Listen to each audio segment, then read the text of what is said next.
मगर उम्र मुख्तसर के लिए। वाह वाह।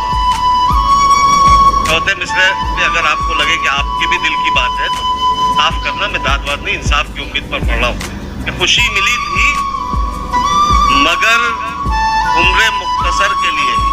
क्या कहना, जो आए गम तो रहे साथ उम्र भर के लिए। वाह वाह वाह वाह वाह। बहुत शुक्रिया जिन्होंने दो ही मिसरों पे दाद दी, उनकी समाअतों को सलाम। मैं चौथे मिसरे की तवक्कुल में शेर पढ़ रहा हूँ कि खुशी मिली थी मगर उम्र मुख्तसर के लिए। क्या कहना, जो आए गम तो रहे साथ उम्र भर के लिए।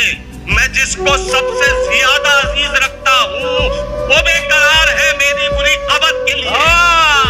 वाह वाह वाह वाह वाह वाह वाह वाह वाह। क्या कहना हामिद भाई, वाह वाह वाह।